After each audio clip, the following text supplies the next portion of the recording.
So when I first heard about how Jeli Durani, the great Hungarian violinist, rediscovered the Schumann Violin Concerto with the help of a Ouija board, I nearly fell off my chair.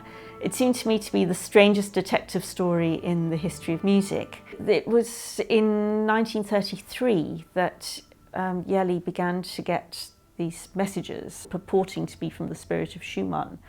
She and her friends were gradually able to determine that the concerto existed. They found out where it was. They were struggling to unearth it against the will of Schumann's family. And then the Nazis themselves got wind of the concerto and decided that they were going to unearth it for reasons of their own.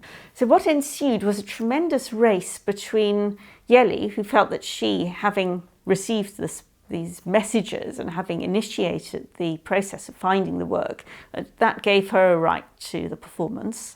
Along came Yehudi Menuhin, who was 21, was this boy virtuoso, young whiz kid, who also got wind of the concerto and also wanted to play it. And the Nazis don't want him to perform it because he's of Russian, Jewish, American extraction. So there's a resistance to someone like him performing this German masterwork, and so they then arrange for the premiere to take place in Berlin. They latched onto it as an Aryan counterweight to the masterpiece by Schumann's Jewish friend Mendelssohn. A premiere was staged in 1937. The concerto was sandwiched between an address by Goebbels and the singing of national hymns.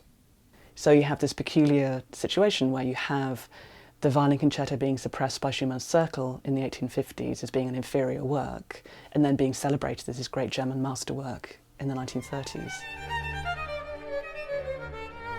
It was the last complete orchestral work that Schumann wrote before he had his tragic nervous breakdown, attempted suicide, and then spent his final 2 years in an asylum in Endenich in Bonn. And after his death, his wife Clara and their great friend Brahms got together to decide which of his unpublished works should see the light of day. There are several works that decide not to include from the 1850s that Schumann wrote, and the violin concerto is probably one of the most substantial one of those pieces.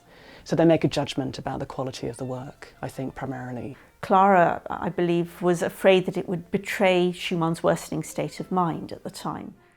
So it had been put away in a library and suppressed with an embargo that some said was 100 years, and others, including Schumann's daughter Eugenie, said was a stipulation that it should never be performed or published. And somehow the whole thing became incredibly symbolic for me, because there is the pre-war world on the brink of war.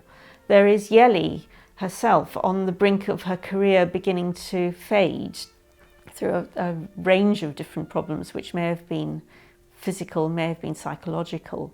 And there was Schumann himself, who was on the brink of madness when he wrote the concerto. And I can't wait to hear what the OAE and Marin Alsop and Patricia Kopatchinskaja are going to make of this extraordinary piece.